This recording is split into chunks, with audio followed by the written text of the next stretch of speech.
BWF baru saja mengumumkan perubahan penting pada sistem tinjau instan atau Instant Review System, IRS, dalam bulu tangkis.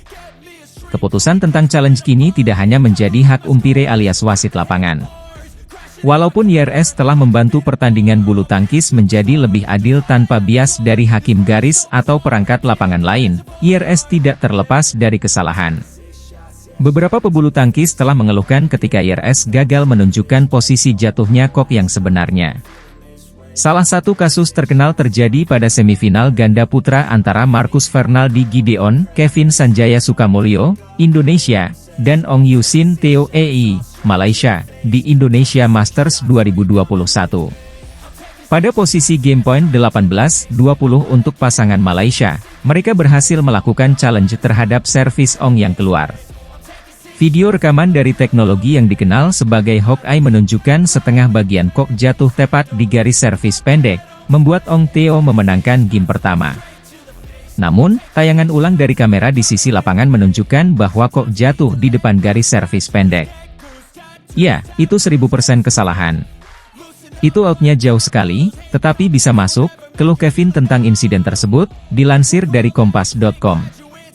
Meskipun demikian, Minions akhirnya menang melalui rubber game. Kevin curiga ada kesalahan teknis di balik kesalahan Hawkeye karena proses challenge berjalan lama. Ong Theo bahkan sudah pasrah dengan melempar balik kok ke Marcus Kevin.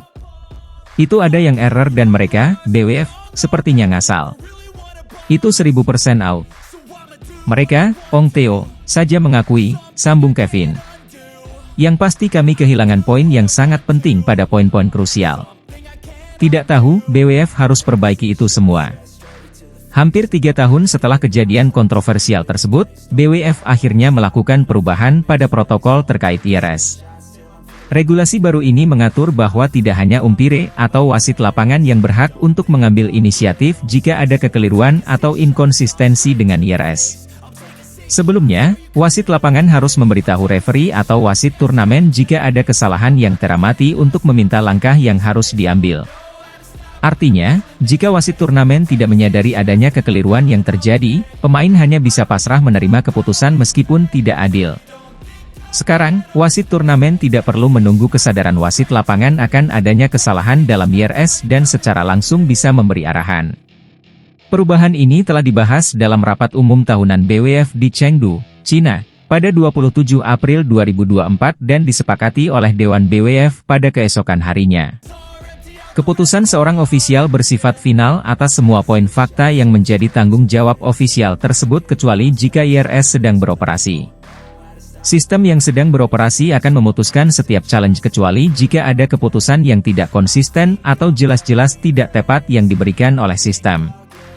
Dalam hal ini, referee akan menginstruksikan umpire langkah untuk melanjutkan pertandingan, demikian bunyi peraturan baru dalam Laws of Badminton.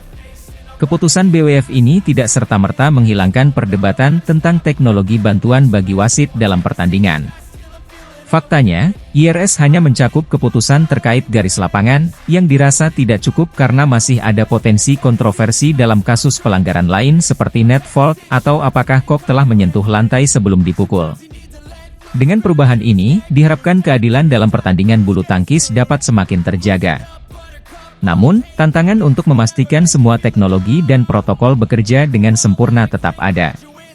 Pemain, ofisial, dan penonton semuanya berharap bahwa setiap keputusan yang diambil di lapangan mencerminkan kenyataan yang sebenarnya, menghindari kesalahan yang bisa mengubah jalannya pertandingan. Jonathan Christie, yang akrab disapa Jojo, telah mencetak sejarah baru di dunia bulu tangkis dengan mengalahkan jagoan Cina, Li Shifeng, di final Piala Thomas 2024. Pertandingan epik tersebut berlangsung di High-Tech Zone Sports Center Gymnasium, Chengdu, China, pada Minggu, tanggal 5 Mei 2024. Jojo menjadi satu-satunya pemain yang berhasil meraih kemenangan dalam laga final tersebut, memberikan Indonesia satu-satunya poin dalam kekalahan 1-3 melawan tuan rumah Cina. Penampilan gemilang Jojo dalam pertandingan tersebut benar-benar memukau.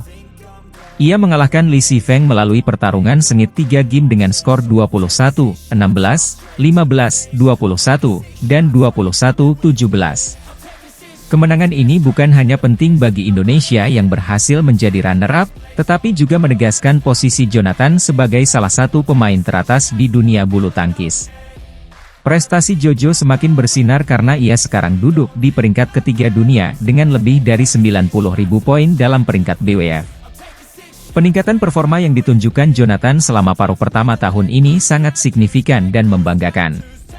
Ia telah menunjukkan dominasi yang luar biasa, terbukti dengan catatan tak terkalahkannya sepanjang turnamen bergu paling bergengsi di dunia ini. Media Cina, IUK, tak luput memperhatikan penampilan luar biasa Jonathan. Mereka menyebutkan bahwa Jonathan Christie bisa menjadi ancaman besar bagi tunggal putra Cina di Olimpiade Paris 2024. Dalam artikelnya, IUK menyoroti bahwa selain tim Cina, penampilan paling menonjol di Thomas dan Uber Cup 2024 adalah tim Indonesia yang berhasil mencapai final. Dia akan menjadi salah satu lawan terbesar bagi pemain Cina untuk bersaing memperebutkan medali emas Olimpiade Tunggal Putra, tulis IUK. Tentu saja, perhatian media Cina terhadap Jonathan tidaklah berlebihan. Jonathan sendiri mengaku telah melakukan persiapan matang untuk menghadapi setiap kejuaraan menuju Olimpiade Paris 2024. Saya pernah bilang ada beberapa turnamen besar yang saya jadikan simulasi untuk pertandingan Olimpiade karena saya tahu semua pemain akan hadir, ujar pebulu tangkis kelahiran Jakarta tersebut. Semua pemain mau menang. Itu yang mirip dengan Olimpiade. Simulasi yang dilakukan Jonathan melalui Piala Thomas ini memang sangat mirip dengan kondisi yang akan dihadapi di Olimpiade. Ini menjadi ajang penting bagi Jonathan untuk mengukur kemampuan dan strategi menghadapi pemain-pemain terbaik dunia. Jonathan, yang meraih medali emas di Asian Games 2018, menunjukkan bahwa ia siap bersaing di level tertinggi. Kenangan pahit Jonathan di Olimpiade Tokyo 2020, di mana langkahnya dihentikan oleh Shiyuki dengan kekalahan November 21, September 21, menjadi pelajaran berharga. Kekalahan tersebut memotivasi Jonathan untuk terus meningkatkan performanya dan membuktikan bahwa ia layak menjadi salah satu pemain terbaik dunia. Dengan persiapan yang matang dan semangat yang membara, Jonathan siap menantang pemain-pemain terbaik dunia di Olimpiade Paris 2024. Perjalanan Jojo menuju Olimpiade Paris tidak hanya tentang kemenangan dan prestasi individu, tetapi juga tentang kebanggaan dan harapan bangsa Indonesia. Setiap kemenangan yang diraih Jonathan adalah inspirasi bagi para atlet muda di Indonesia untuk terus berjuang dan meraih impian mereka.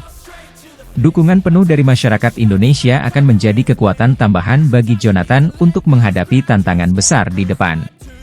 Dengan semangat juang yang tinggi dan kemampuan yang terus berkembang, Jonathan Christie adalah ancaman nyata bagi tunggal putra dunia.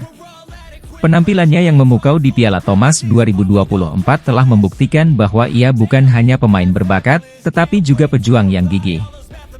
Jonathan siap membawa nama Indonesia harum di panggung dunia, dan kita semua menantikan aksinya di Olimpiade Paris 2024.